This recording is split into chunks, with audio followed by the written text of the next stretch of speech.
I want to take a few minutes. There have been some questions that have come in. We have a couple questions here that sort of focusing on what were the contaminants and where they came from. So let me ask a couple of those. One here, benzene was a major contaminant in our Rubio Canyon Water District. What was the most likely source for that contamination? I don't know whether Andy or Stacy might want to take this. So I would say the source of benzene being detected in Rubio Canyon, as well as the other water systems from these two fires, is one of the three locations that I kind of mentioned before.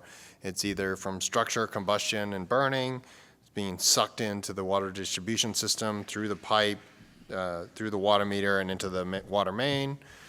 It was thermal degradation of plastics and the in situ generation of benzene. So we actually took plastic pipes and other materials and we heated them up in the lab with water, and it does generate, they generate benzene and other things.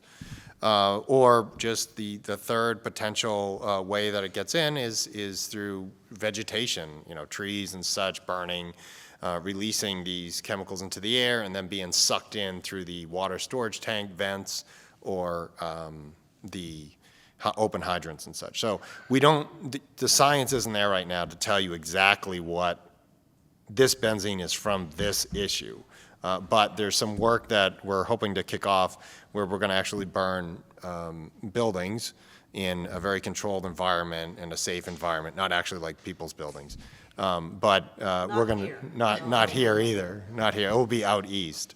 But the purpose is to ask and answer these questions that probably many of you have. Where's this stuff coming from? What should we be looking for? Is benzene the only thing we should be looking for? Like all these questions is where we're headed. Great, and maybe this one for Stacy.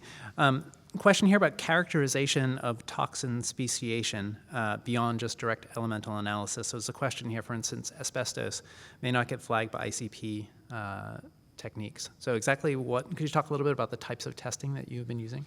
Yeah, we did through a third-party lab. Actually, we don't have the ability to do that within our own water. We don't do that as often, so we don't have that ability within our own water quality lab.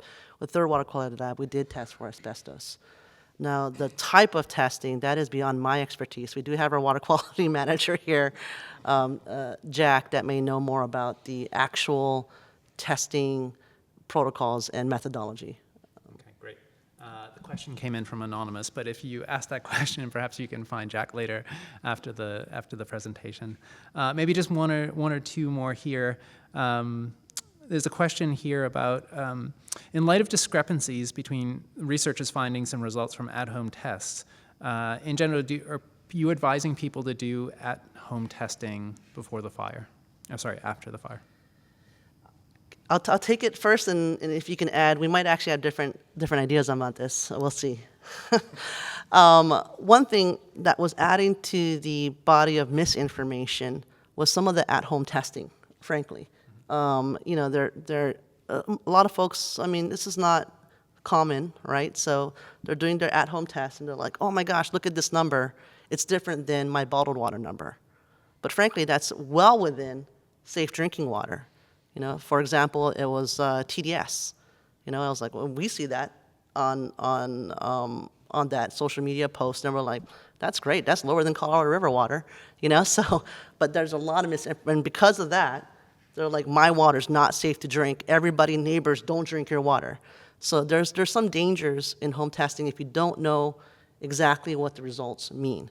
And even with the testing, the picture of it, you don't even know what that is. We're guessing it was TDS, right? So there's that component too. So I think the best option is to call the people that do know it, which would be your water utility, and we can help with that situation, help give you information. Like I said, we've proven, we've been as transparent as you can be with our water quality results. Yeah, just mention having been involved in many different disasters. I remember sitting across the table from a family in Lahaina, and they were showing me the testing results for a pool test kit. And it was red, right? Because when there's chlorine present, it turns red. And I remember just the fear that they had that all of Maui's water was contaminated and nobody was telling them anything. And people were saying things, but they didn't have communication access to get that information. So there's a lot of well-placed fear that people have when these incidents occur, because they are scary and there are real health threats. And I think, what we need to do is further socialize the approach to helping people. Right. So if the utilities, many of the people's homes are destroyed and they're not there, well, then the state agency should step up and start communicating this information. Right. This isn't like never been communicated before. Like, this has been done. It's been Groundhog Day to some degree. So there's some approach to doing this.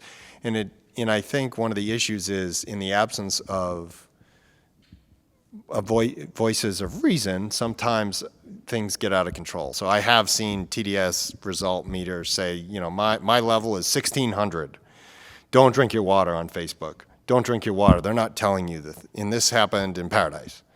And then I actually found out who that person was, and I called them and found out it was a TDS meter. And I had to explain to the individual that this isn't it. And she had 2,000 posts or something, shares. And so the utility didn't have the capacity or the people to do this.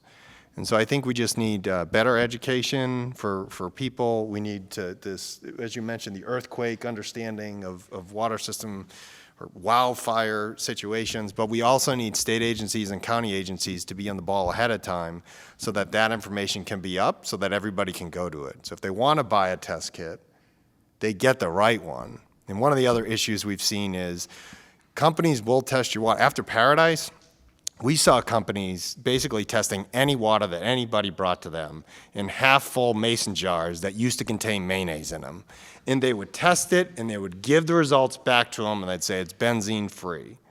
And so we also need oversight of these types of testing companies to make sure they're not taking people's money and giving them useless information, because then they'll take that and they'll post it online and say, see, my home is benzene-free. And then that actually kind of has some social impact where people feel bad if they actually do the testing right and find it. So there's a lot of issues with testing, but I think education, better governance and approaches, and just humanizing the fact that fear is completely understandable in this space, but there's something we can do about it. I'd also like to add, even people with the right intentions, like there's some research folks that really wanted to find certain things out to help the situation. They weren't familiar with the methodology for sampling. They weren't really following the protocols. And so they say, here we have these results that are scientifically backed, and they were wrong.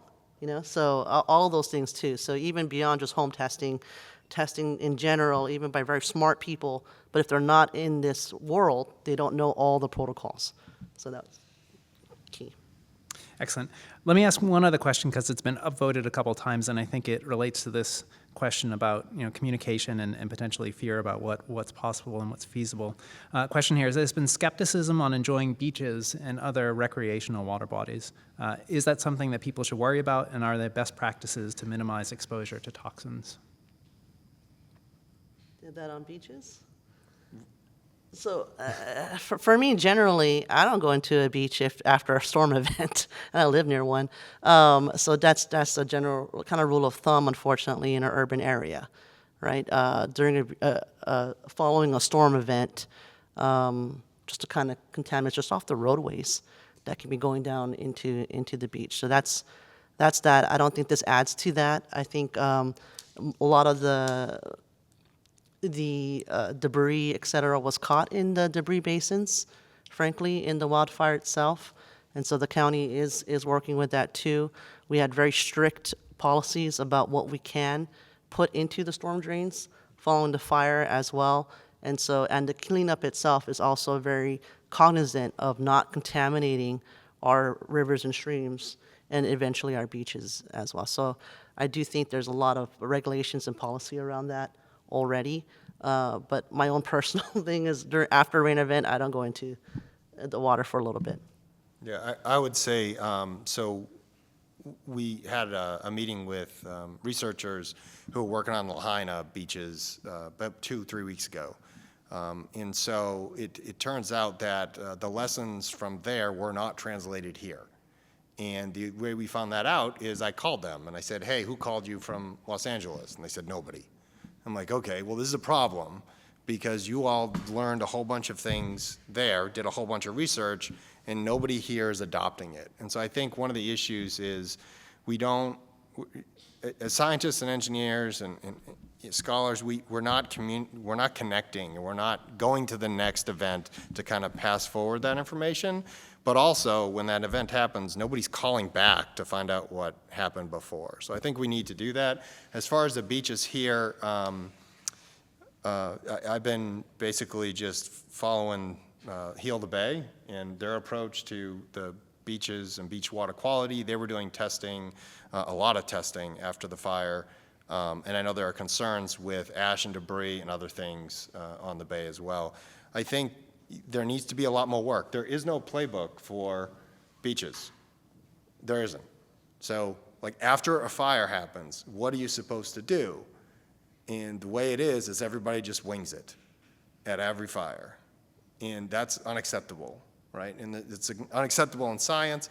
In the water infrastructure world, we developed a playbook with these utilities. They know what to do now. They follow the path. It's institutionalized. It's their success.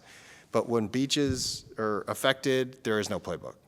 And so as scientists community, as advocates of beaches, I mean, the surfing community should probably pick up the torch and run forward here, right? We want safe water in beaches.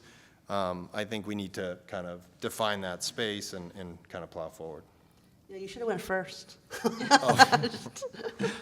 No, that's great. And I'm also willing to go to Lahaina or Hawaii anytime with you. As you know, I'm actually from Hawaii, so the Lahaina fire, I'm not from Maui, I am from Oahu, but the Lahaina fire impacted all of us. And so I think that's great to connect, so thank you for that.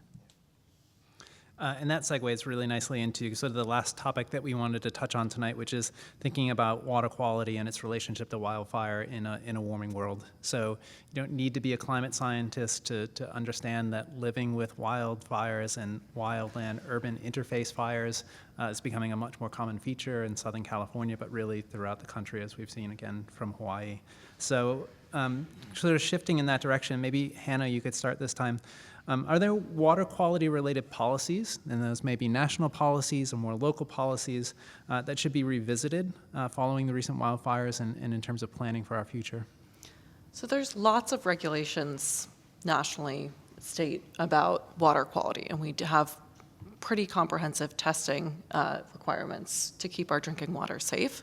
I think what can be learned from fires is, like Andy and Stacy have been saying, the post-disaster response is quite different than the day-to-day monitoring. And so how do you create a playbook for utilities to quickly understand what the contamination is, how much of the system it's affecting, and kind of ingrain that into policy so that it's not every utility winging it. There's really kind of a standardized practice for making sure that water is safe and returned as quickly as possible. And I think part of this is not just water quality, but also how you build resilient systems in the first place. And that needs to be part of the policy conversation as well as when we think about where development happens and how we're integrating development with natural systems to reduce risk to water supply and quality. And so I think there's a ton that needs to be revisited, but it starts with really kind of codifying a lot of what we've learned in best practices from these recent fires into regulation so that it is standardized across all districts that haven't necessarily experienced a fire themselves. Yeah, there's a question here that came in from Slido. This was for Andy. Have there been other jurisdictions that have adopted policies after recent disasters that stand out as particularly good, or in some cases maybe bad directions forward? Yes. Would you care to share? Yeah. So,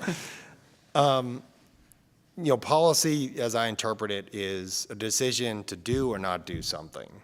And we have good decisions of people doing the right thing, and we have bad decisions of people doing the wrong thing, and then we have good decisions of doing nothing and bad decisions of doing nothing.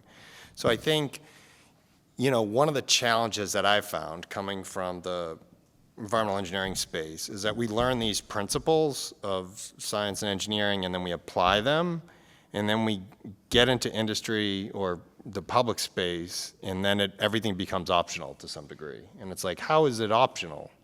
So I think really what we need to do is we need to make engineers and scientists and help them better understand that post-disaster space so they can understand that they're gonna have to do something. There's no maybe law that requires it, because there are no laws really post-disaster to do all this stuff. Almost everything that Pasadena, not everything, maybe less than 40% was required, and they went above that. We've seen Paradise did the same thing. You know, we've seen other water systems that I've talked to, not here, but elsewhere, say, yeah, we're not doing that. We don't have to, we're not gonna do it. The state's not telling us to do it, so we're not. And so I think, you know, we need to get outside our comfort zone in a sense that lean forward, protect public health, keep that North Star that you're running towards, and recognize that everybody deserves the safe water that they had before driving back. If I can maybe push on that point a little bit further, and I can open this up to the entire panel, is there a sense that it's more efficient to do this at the local level because each community is slightly different in how they would deal with this, or that actually having statewide and nationwide policies are really going to be the most effective way to prepare us for these types of disasters going forward? I'll just add, I think it's going to be a mixture of all of it. It's not a one-size-fits-all approach to pretty much anything, you know. So I think local control and ability is going to be key, because we can respond probably be best. You know, if we had some kind of state or federal law that it could have hindered us, actually. You know, it could have went the other way. So there's that, but it has to be in connection with state and federal policies as well. There was a state Senate bill that came out about benzene that just was applied, I think, last year, January 1st, 2024. And that was about the benzene order and about testing for benzene. And that was actually key, because that kind of perked our mind about what we need to do. Before that, or, you know, it's not even in the top of our mind. So I think it's going to be a mixture of all this. It's not a perfect answer, but it's just not a one-size-fits-all approach. Yeah, and I'll say that there are, like many small utilities, there's one utility in California, and it's been it's been about 3.5 or 4 years since their fire, and they've never recovered. So they still have water tanks out in front of all their homes. They don't have the money to basically survive. And the testing approach, the guidance from US EPA was you need to test enough. There wasn't tell you how to test, it wasn't what to look for, it wasn't any of that. And so they followed that guidance, they followed the state's guidance, they followed the county's guidance. When it came time to get a reimbursement from FEMA, FEMA denied them, you know, $7.4 million. And so they couldn't rebuild their system was condemned. And it's because of the lack of policy and the existence of policy legally why it was, they lost at arbitration. And so I think this is really the issue of, is there too much, is there too little? Clearly there's something wrong. So a little utility that can't survive because they did everything all these different agencies said is a problem. And I think that's what we need to address. Okay, Stacy, then maybe I'll have one of the last questions here before we take the final questions from the audience. So how has the Eaton fire modified your thinking about future water needs and water quality for both the Altadena and the Pasadena communities? That's a great question. I think a lot of things that were, I guess, middle of our mind is now front of mind. I think that's a key thing. It can happen and it will happen. We are living in a world of extremes. I'm not just talking about politics, just extremes. The last 5 years in California alone saw the driest period in record and the wettest period on record. And it's kind of that dry, wet cycle that becomes fodder for fire. Right? We had extreme winds. We've never unprecedented wind events, over 100 miles per hour wind events. And prior to January, this is a fire in January. This is our rainy season. This is our wettest time of the year. Prior to January 2025, we had the driest winter coming into it, nearly on record. So November, December, in January right there too. So these extremes are in our future. Unfortunately, this is going to be a growing body of knowledge and science as we're going to see more of this. And frankly, we're going to see more extremes as well. So we need to be prepared for that.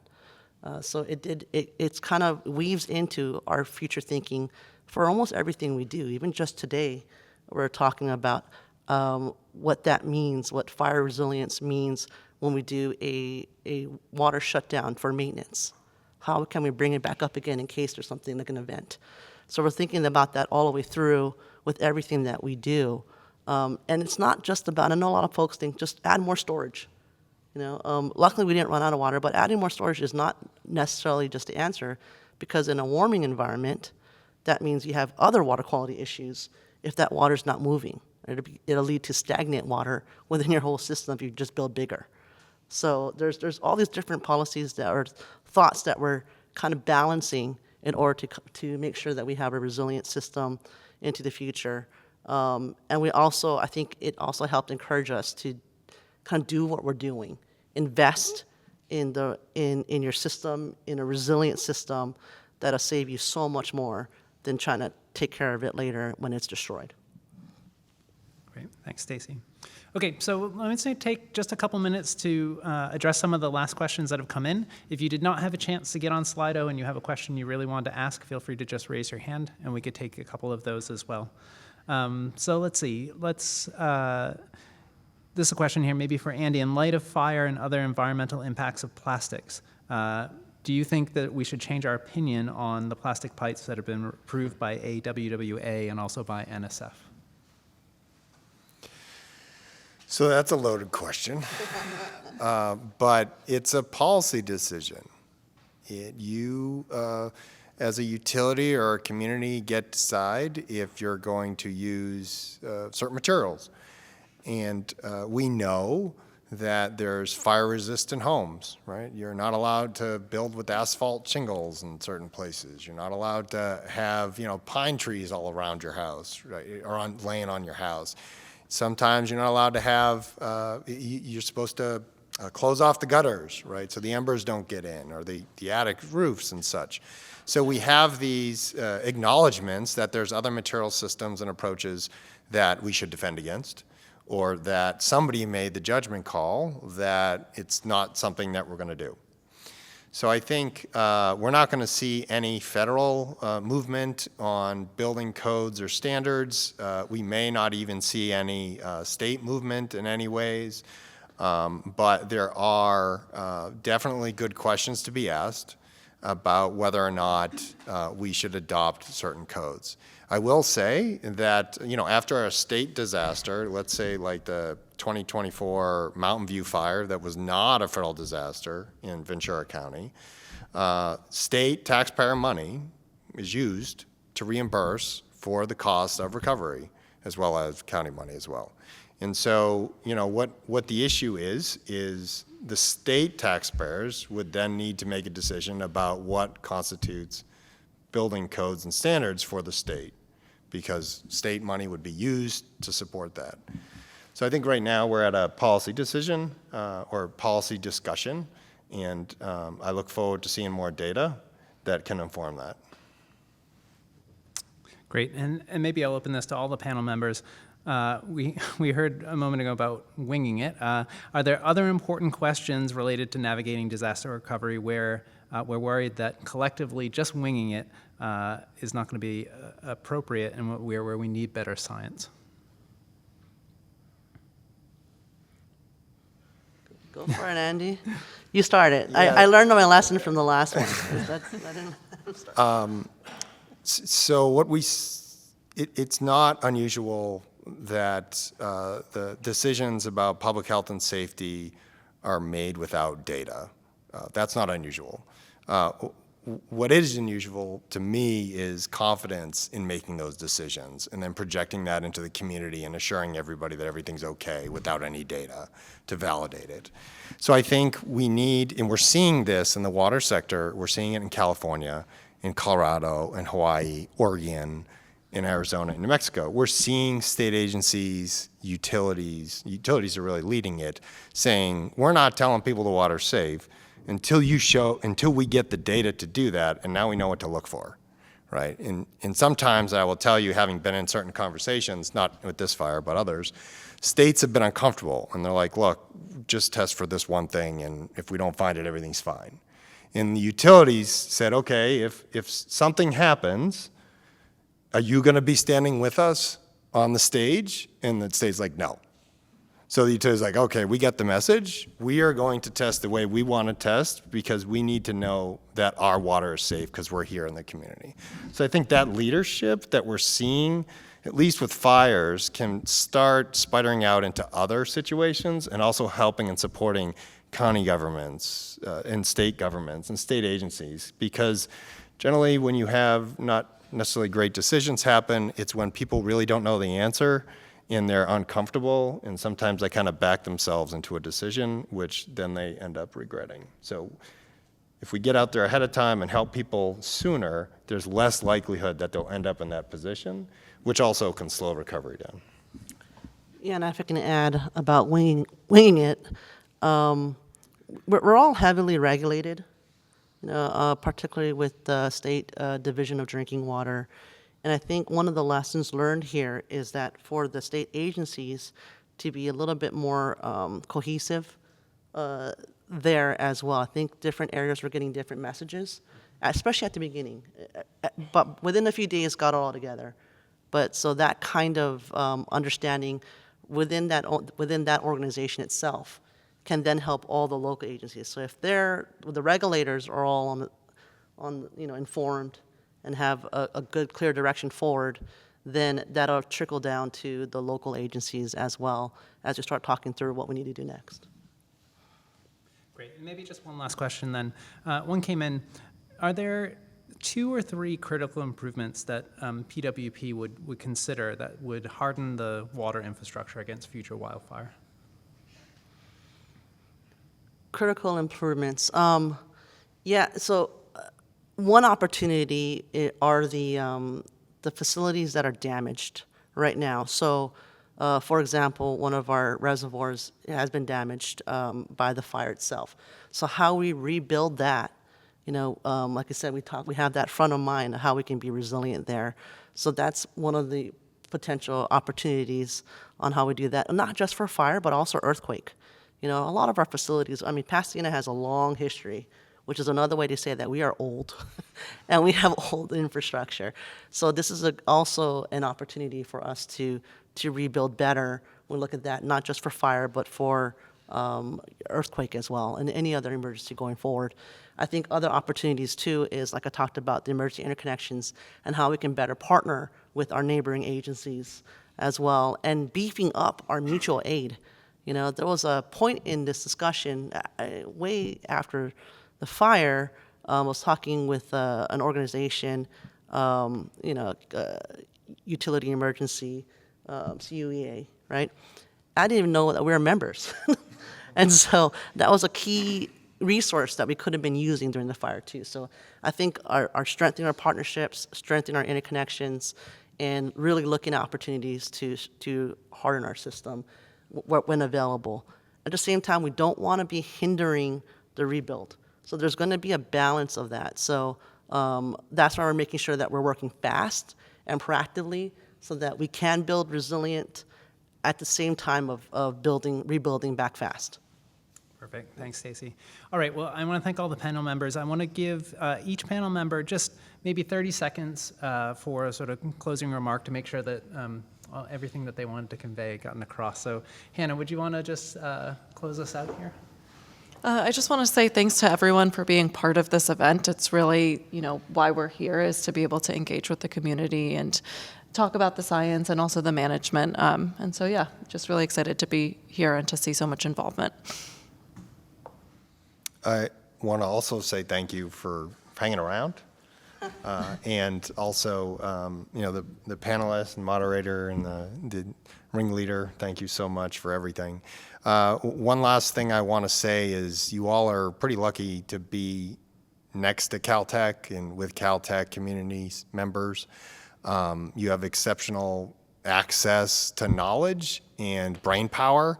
So if you have a question, I think you should pose it to Caltech researchers and approach them, because really the way that you recover stronger is by community engagement and helping one another. And if Caltech doesn't have that access, they likely reach out to some other people around the globe to kind of answer the questions that you need answered. So thank you so much for the opportunity to be here, and it's been a pleasure. Yeah, thank you. I think thanks all around. Thank you to Caltech, particularly, and fellow expert panelists. It's amazing. I do want to say a big thank you to the community. We have a long history of being resilient and overcoming together. And through this unprecedented Eaton Fire emergency, the community stepped up, continued to step up together for unprecedented response and resilience. Dina strong, right, as our mayor says. And from this experience, we're only going to be stronger together. So I do appreciate it, and I just want to say thank you to the community. Excellent. So I just want to acknowledge one more time the support from both of the Lynn Centers. As Mike said at the beginning, we've recorded this session, and so if you have friends, if you have colleagues that you think might benefit from this, I'd encourage you to pass that along. But most importantly, thanks to all of you for coming out tonight, and thank you to our speakers, Hannah, Andy, Stacy. Let's give them a round of applause.